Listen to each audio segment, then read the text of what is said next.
One by one మాట్లాడదాం sir. Jupudi గారు good evening sir. మీరేమో ఆంధ్రప్రదేశ్ దాటి బయటకు వచ్చే పరిస్థితి లేదు వైఎస్ఆర్సీపీ. మీకు 2014లో ప్రజలు ఖమ్మం పార్లమెంట్ ఇచ్చారు, 3 అసెంబ్లీ స్థానాలు ఇచ్చారు. సో ఇక్కడ పార్టీ క్లోజ్ చేశారు. ఇక్కడ మీ పార్టీ మీద ఉన్న ఆరోపణలు కేసీఆర్ గారికి అప్పచెప్పారు, అప్పనంగా మీ పార్టీని అని చెప్పేసి.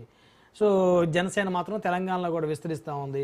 సాక్షాత్ ఇక్కడ ఒక పవర్ఫుల్ బీజేపీ ఎమ్మెల్యేనే ఆ పార్టీకి ఇక్కడ స్కోప్ ఉంది, యువత అంతా కూడా పవన్ కళ్యాణ్ గారి వైపు చూస్తుంది, ఇక్కడ కూడా మీరు క్యాండిడేట్స్ని పెట్టండి చెప్తా ఉన్నారు. ముందుగా రాజ్ న్యూస్లో ఉన్నటువంటి ప్రేక్షకులకి, తర్వాత మీకు బ్రహ్మనాయుడు గారు, నాతో పాటు డిబేట్లో ఉన్నటువంటి సోదరులు రామ్ కుమార్ గారికి బీజేపీ అండ్ పురుషోత్తం రెడ్డి గారికి, మా గాదన్నకి నమస్కారం. అంటే ఇప్పుడు మీకు కామెంట్ బీజేపీ ఇక్కడ తెలంగాణలో పవర్లోకి వచ్చే అవకాశం ఉన్నప్పుడు కూడా పోగొట్టుకున్నారనేది లోకల్ ఎమ్మెల్యే గారు చేసినటువంటి ఒక కామెంట్, అవునా? అదే కదా. అవును. సో దాని మీద పక్క రాష్ట్రం కాబట్టి ఆయన కొద్దిగా మాట్లాడటానికి ప్రోటోకాల్స్ ఇబ్బంది పడతాయేమో ఎక్కువగా మాట్లాడలేకపోయారు. కానీ నిశ్చితంగా చెప్పాలంటే లాస్ట్ ఎలక్షన్స్లోనే బీజేపీ తన ప్రభావాన్ని తెలంగాణలో ఎక్కువగా కోల్పోవటం జరిగింది. ఓకే. ఎందుకంటే స్టేట్ అధ్యక్షుడిని రైజింగ్లో ఉన్నటువంటి బీజేపీని రైజింగ్లో తీసుకొచ్చినటువంటి బండి సంజయ్ గారిని అర్ధాంతరంగా మార్చారు అనేది ఆ పార్టీలోనే ఎక్కువగా వినిపించింది. ఆ పార్టీలోనే. దాని తర్వాత నుంచి మళ్ళీ అది పుంజుకోవాలనుకుంటే నాకు తెలిసి ఈ మధ్యకాలంలో చాలా కష్టకాలంలో కేంద్రంలో ఉన్న బీజేపీ కష్టంలోకి వెళ్ళిపోయింది. ఇంకా ఫర్గెట్ అబౌట్ తెలంగాణ తర్వాత ఆంధ్రప్రదేశ్, ఇవన్నీ కూడా నాకు తెలిసి ఇటీవల సండే నాడు వచ్చేటువంటి ఒక పత్రికలో, సండే పత్రిక కాదు డైలీ పత్రికలో, బీజేపీ కూడా జాతీయ పార్టీ అయినప్పటికి కూడా అది ప్రాంతీయ పార్టీ లక్షణాలని ఎక్కువగా పుణికిపుచ్చుకుందని రాశారు. ఒక ఎడిటోరియల్.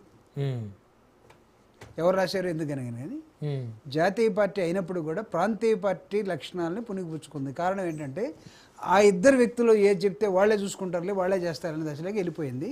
ఇది జనరల్గా ఒక ప్రాంతీయ పార్టీకి ఉండే లక్షణం అని వాళ్ళు దాన్ని మెజర్ చేసి అలా వదిలిపెట్టారు. Okay. Though it's a national party. Okay. So రెండో అబ్జర్వేషన్ ఏంటంటే ఇది అన్ని పార్టీలకు వర్తిస్తుంది. ఎవరైతే ఎదుగుతున్నారో, సూటిగా మాట్లాడుతున్నారో, సిన్సియర్గా ఉంటారో అలాంటి నాయకత్వాన్ని పక్కన పెట్టి వేరే నాయకత్వాన్ని తీసుకొచ్చేసి వాళ్ళ అడుగులు ఎత్తే వాళ్ళని పైకి తీసుకురావడం చాలా కష్టంగా ఉంటుంది. ఆ క్రమంలో కొన్ని పార్టీలు ఎదగాల్సినంత ఎదగలేదు. అంటే రాజశేఖర్ గారు చెప్పినట్టుగా అధికారంలోకి రావాల్సిన టైంలో రాలేకపోయింది. అనేకమైనటువంటి అనుమానాలు, లేకపోతే కాంప్రమైజెస్ అనేది ఎగ్జాక్ట్లీ అది సత్యం అనేది కూడా నేను భావిస్తాను. ఎందుకంటే నేను 84 నుంచి హైదరాబాద్లో ఉన్న వ్యక్తి. మీరు ఉమ్మడి ఆంధ్రప్రదేశ్లోనే ఎమ్మెల్సీగా పనిచేశారు కదా సార్. దానికి కారణాలు ఆ పార్టీ చూసుకుంటుంది. అంటే ఒక విశ్లేషణ చేయమని అడిగితే మాత్రం ఈ విధంగా చేస్తాం. ఎందుకు ఏంటి అనేది దట్ ఈస్ దేర్ బాదరేషన్. సో అక్కడ ఆంధ్రప్రదేశ్ నుంచి రామ్ కుమార్ గారు ఎంత సపోర్ట్ చేసినా, లేకపోతే ఇక్కడ ఉన్నటువంటి వాళ్ళల్లో మంచి లీడర్షిప్ని తీసి పక్కన పెట్టేసి, లేకపోతే రేషనల్గా ఉండేటువంటి నాయకత్వాన్ని మీరు డౌన్ చేసి తర్వాత పెంచుకోవాలనుకుంటే రేపు ఎవరితో వెళ్తారు. నెక్స్ట్ ఏమైందంటే ఇప్పుడు జనసేన తోటి వెళ్తే ఎలా ఉంటుంది అనేది వచ్చింది.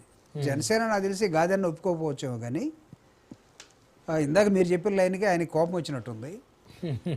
ఓకే. కోపపడకపోతే మళ్ళీ ఆయన కూడా ఇబ్బంది పడతాడు. It's a fact. అయితే నిర్మాణం లేదని కాదు, బలం ఉందా లేదా, నిర్మాణం సరిగా ఉందా లేదా.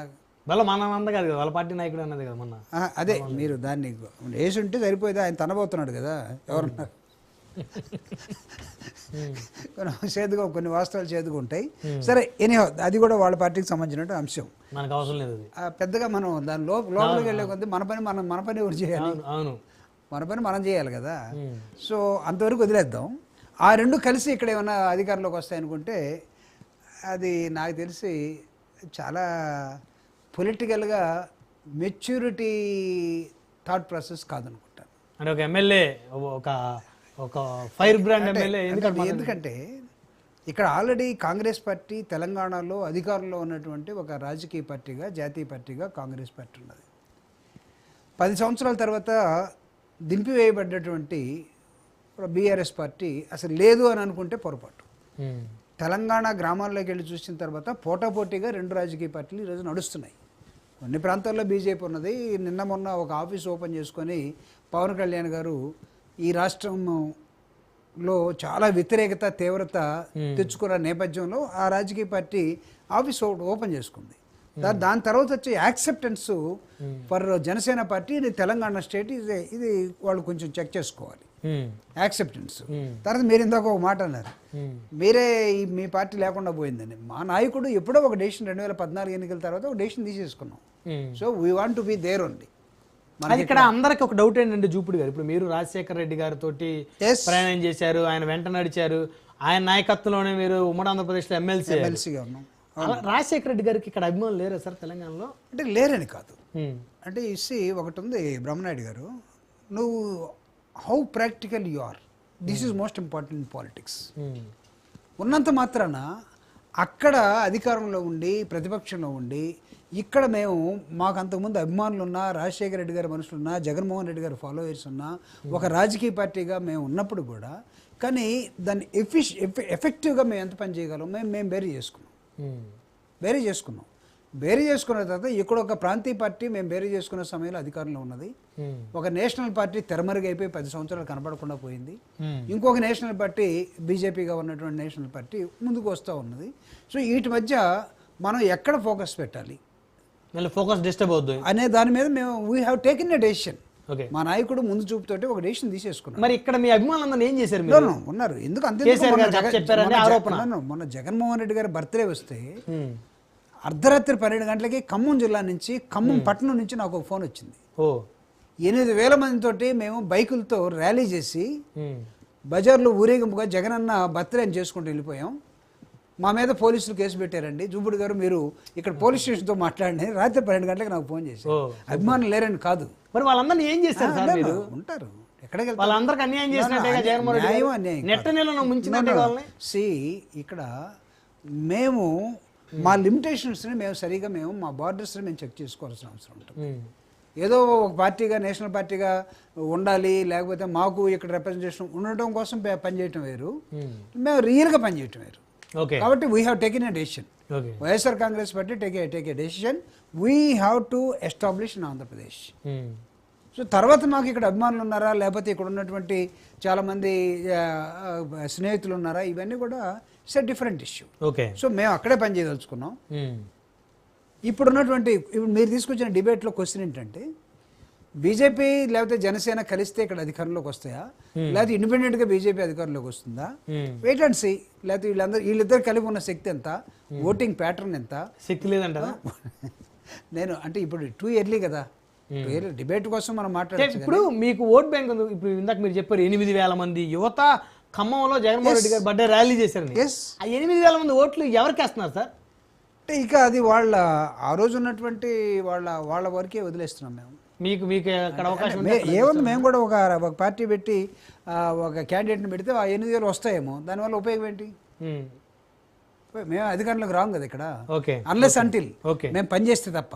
మేము పని చేయలేనప్పుడు మా శక్తి సామర్థ్యాన్ని మేము అక్కడే పెట్టి ఉంచాలనుకునే కొంతకాలం మేము ఉన్నాం. అట్లా భవిష్యత్తులో ఏ నిర్ణయం తీసుకుంటామో తెలియదు. బట్ స్టిల్ ఈ రోజు వరకు మేము మా రాజకీయాలు అక్కడే అనేది ఒక డెసిషన్లోకి వచ్చున్నాం. కాబట్టి ఇప్పుడు అక్కడ ఇక్కడ 2 చోట్ల గంతులేసే వీళ్ళు జనసేన కానీ లేకపోతే నేషనల్ పార్టీగా ఉండి రీజనల్ పార్టీ లక్షణాలను పురుగుపుచ్చుకున్నటువంటి వాళ్ళిద్దరే చూసుకుంటారులే. మామూలుగా కుటుంబ పరిపాలన మీద, కుటుంబ నాయకత్వాల మీద పైకి రెయ్యని ఎగిరే రాజకీయ పార్టీలు కూడా ఆ దశలోకి వెళ్ళిపోతున్న నేపథ్యంలో ఇప్పుడు వాళ్ళ పార్టీ వాళ్ళు ఎలా చూసుకుంటారు అనేది వాళ్ళకి వదిలేస్తాం మేము. We are not here to comment on those people. But one thing we have to tell, రాజకీయాన్ని చాలా నిశ్చితంగా పరిశీలించినప్పుడు రాబోయే పరిణామాలు ఒక రాజకీయ పార్టీకి ఉండాల్సినటువంటి